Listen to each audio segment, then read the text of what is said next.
আমি হচ্ছে চারনাতের আগের দিন রাত্র 11টা বাজে খুবই খারাপ অবস্থা এখানে ভর্তি হয়েছি।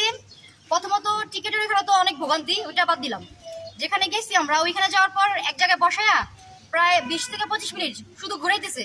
আমার তাড়াতাড়ি করে স্যালাইন দিবে, যা করবো না, মানে ওনারা সরাসরি বলতেছে না আমার টাকা দেন তারপর আমি সিট ভাগ করে দিব।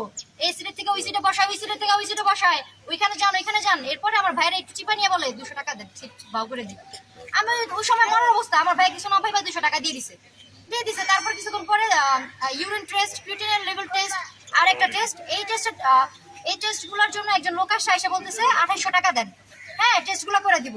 তো আমার আম্মু পাও ভাঙা, আমার আম্মু মানে দৌড়াদৌড়ি করতে পারবো না, 2800 টাকা দিয়ে দিছে। উনি ভরসা করে নিয়ে আসছে। তারপর আমরা শুনি যে এই টেস্টের দাম নাকি মাত্র 400 টাকা। তারপরে ব্যাপার না, আমারও যদি সঠিক চিকিৎসা দেয়, আমাকে স্যালাইন দিছে, প্যারাসিটামল দিতেছে, অথচ আমার সমস্যা হচ্ছে কিডনি। আমরা বলতেছি আমার কিডনি কি সমস্যা, একদিন ডাক্তার আসছে, আমি বলতেছি আমার কিডনি কি সমস্যা, বলতেছে আপনার হচ্ছে হর্ষ কিডনি। আমি তো জানি আমার হর্ষ কিডনি, এটা তো আমি ChatGPT থেকে চাই না আসছি যে আমার হর্ষ কিডনি। 5 দিন আমি এখানে, 5 দিন আমাকে একটা ডাক্তার একই কথা বলতেছে আপনার হর্ষ কিডনি। আর ঈদের দিন সকালে আসছে, তারপরে যে আজকে সকালে আসছে, মাঝখানে আর আসে নাই। ওনারা নাকি ছুটিতে বেড়াইতে গেছে, ওনাদের ঈদ আছে, ওনাদেরও সব আছে, মামলা আছে, আমরা রুগীরা মরে যাবো, ব্যাপার না। হ্যাঁ, এর মাঝখান দিয়ে যে নার্সগুলা এত বাজে ব্যবহার করতেছে। আমার হচ্ছে যে রক্ত বের হয়ে যাইতেছে, নার্স ডাকতেছি, রক্ত বের হোক, আমরা কি করব? আমার স্যালাইন শেষ, বন্ধ করে বসে থাকেন, আমরা কি করব?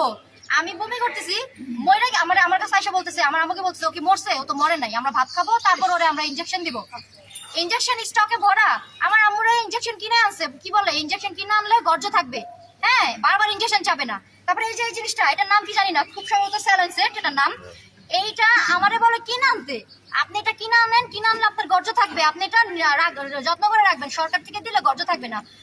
আমি যে 5 দিন ধরে আসছি, আমার বালিশের কভারটা চেঞ্জ করে দিল না, আমার যে বেডটা চেঞ্জ করে দিল না। আমি একজন রুগী, আমার সাথে যে রুগীগুলোর বেডও দেয় না, বালিশও দেয় না।